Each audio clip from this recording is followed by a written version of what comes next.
What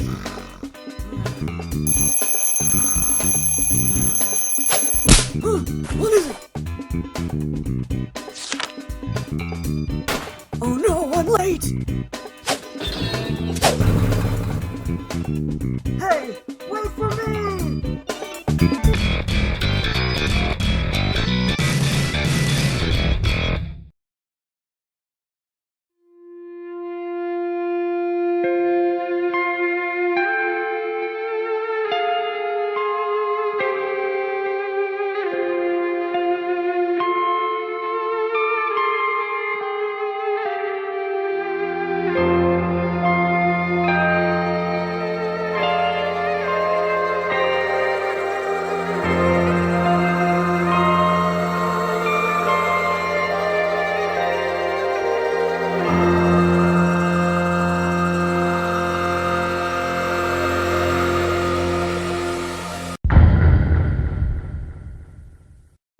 Today marks 1 year since Undertale was released upon the world by Toby Fox, and what started as an Earthbound-inspired, quirky RPG quickly turned into a cultural phenomenon, in the gaming world at least.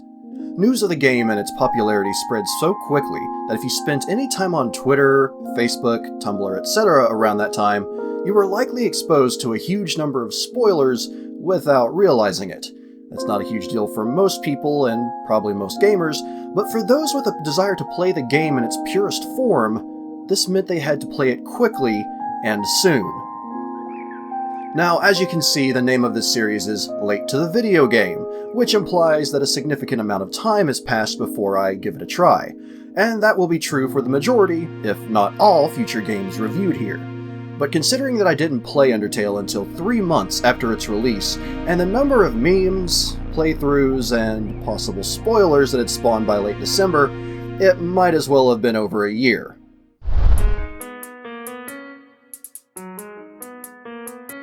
Now keep in mind that I'm going to try and keep things as spoiler-free as possible, but if you haven't played the game yet and intend to, click here to skip ahead of potential spoilers.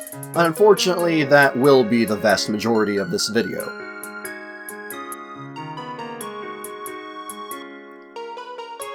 To summarize the game's intro animation, long ago 2 races ruled over the Earth, humans and monsters. One day a war broke out and the humans won.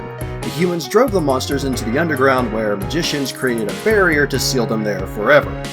Fast forward to 2001X, and a human child climbs Mount Ebit and falls into a giant hole. This is where the game itself begins. Now, to summarize and paraphrase the opening segments, we meet a flower named Flowey. Flowey tries to murder us. Enter Goat Mom!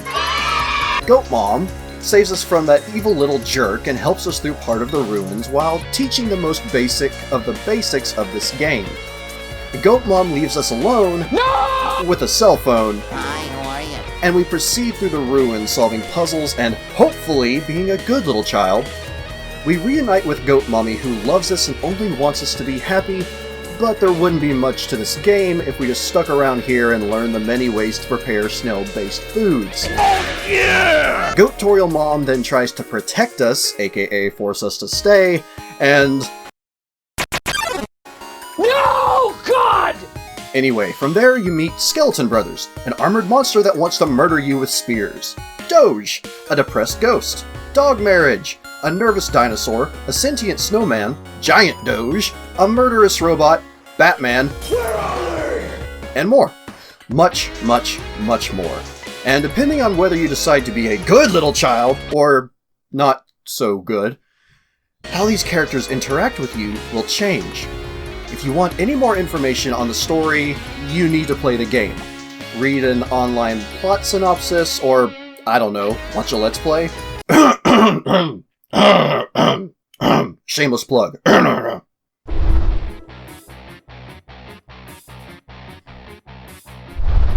In the grand scheme of things, Undertale is an RPG akin to games like Earthbound, old-school Final Fantasy, you know the drill. But it goes beyond that with its battle system that is a weird combination of turn-based fighting and bullet hell minigames. Well, what's a bullet hell? What do I look like? Googlepedia? Wiki? Shut up. Basically, look up a game called Ikaruga. Like these pictures, for instance. See all those bullets and how most of the screen is taken up by those? Welcome to hell. Now, because the battle system is such a significant part of the gameplay, if you aren't a fan of JRPGs or bullet hell games, this might be a game you'll enjoy watching instead of playing. But there's also a free demo available, so don't knock it till you try it. Or do whatever you want. I'm not your mom. Outside of battle, gameplay revolves around you exploring the underground, solving puzzles, and interacting with the various NPCs you'll meet and talk to. As long as you haven't killed them all, of course. Oh, right. That's the other part about the gameplay. There are essentially two ways to win a battle. Defeat the monsters by fighting, or use your act menu to interact with the monsters and then spare them when you're able. Depending on the choices you make and the actions you take during battles, you'll walk one of three paths. Neutral/normal, pacifist, aka kill absolutely zero monsters no matter what, and genocide, aka kill all monsters. The way you play will determine the final outcome of your playthrough and will have mysterious effects on future playthroughs, as certain NPCs will comment upon having a sense of deja vu, or noticing that you seem to already know what's going on. Now, a word of warning, if you complete a genocide playthrough, it will permanently affect all future playthroughs and endings of the game unless you delete all game data on your computer. Oh, and you go on a date with a skeleton. It's adorable. And he cooks you spaghetti. And we love him.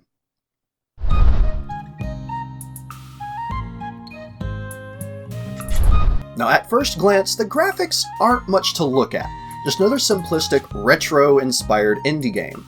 But as you continue through even the first few minutes of the game, you'll notice how much Undertale is able to accomplish with these simple images.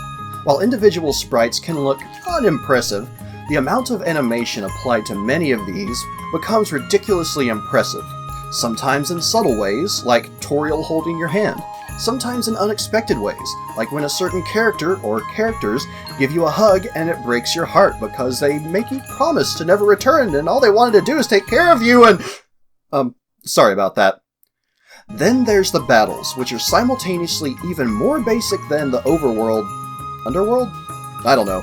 Graphics, yet also have the most fluid motions from enemies, stylish monster-specific attacks that you have to avoid, and more.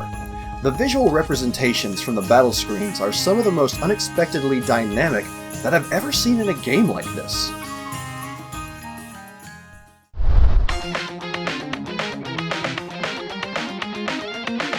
Of any praises I can lend this game, the music may be the greatest of them all. This is a game that I would gladly listen to the soundtrack for while driving, going to the gym, and so on. From the opening theme, Once Upon a Time, until the final note of the final track as the credits roll, the entire soundtrack is what I would consider to be a masterpiece. And I'm apparently not alone in thinking so, because nearly every song from the game has been remixed, covered, and adapted in some form by musicians and fans around the world. In fact, the music playing during this video is from Determination, an album of songs composed by Ace Walters and RichaadEB, all of which have been officially approved by Toby Fox himself. Check the links in the description down below to go to the Bandcamp page for the album and to check out their YouTube channels.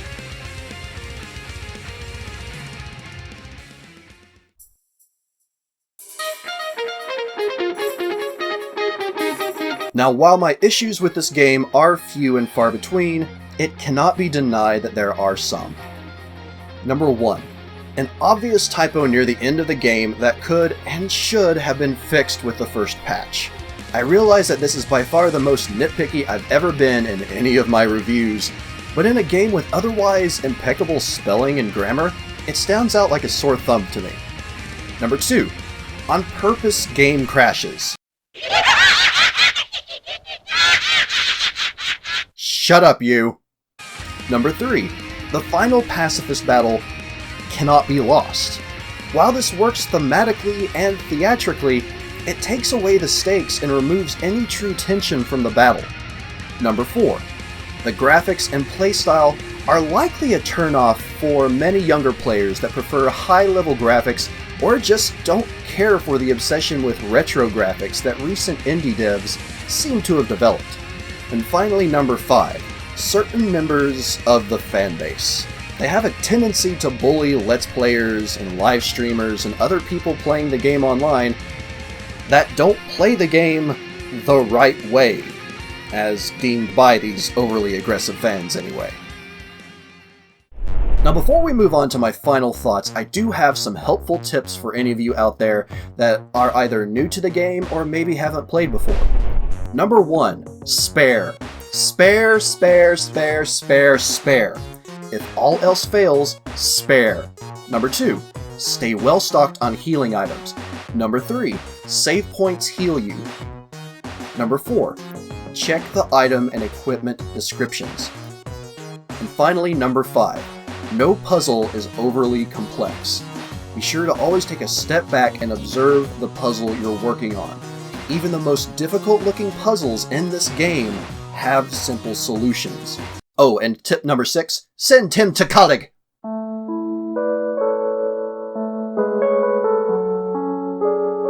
In the end, Undertale is a true gem in the increasingly mediocre field of indie games populating the Steam platform. It actually even manages to stand on its own among more traditional RPGs and JRPGs with its unique characters, humor, branching story, interesting gameplay, outstanding music, and unapologetic breaking of the fourth wall, and our hearts.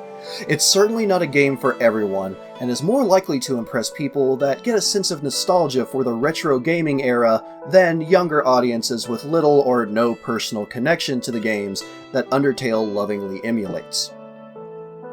More than anything, however, this game stands above any others in how it affected me on a personal level. The normal and pacifist paths pulled at my emotions, made me laugh, brought me to seething rage, and made me cry. It brought me to love the characters that you can befriend along the journey in a way that the mere thought of replaying the game to attempt the genocide mode made me feel sick. The monsters and their underground world became more than just pixels and data. They became beloved friends in the same way characters in a great book can feel real to you, and their pain can feel like your own. I believe that no one can enjoy Undertale more than a person filled with empathy. Yet at the same time, I believe that no one can hate Undertale more than a person filled with empathy. The normal and pacifist paths take you on a journey involving you in the story of how the monsters might one day escape the underground, find love, and come together in a way none of them could have imagined. The genocide path will take you through the darkest depths, where you have to kill and kill and kill until literally no monsters are left. You literally and figuratively grind them into dust until there is nothing left but darkness. And you become the bad guy. Not an anti-hero. The bad guy. Undertale. An empath's dream and nightmare, all in one. And so I give Undertale my final rating of a 10 out of 10.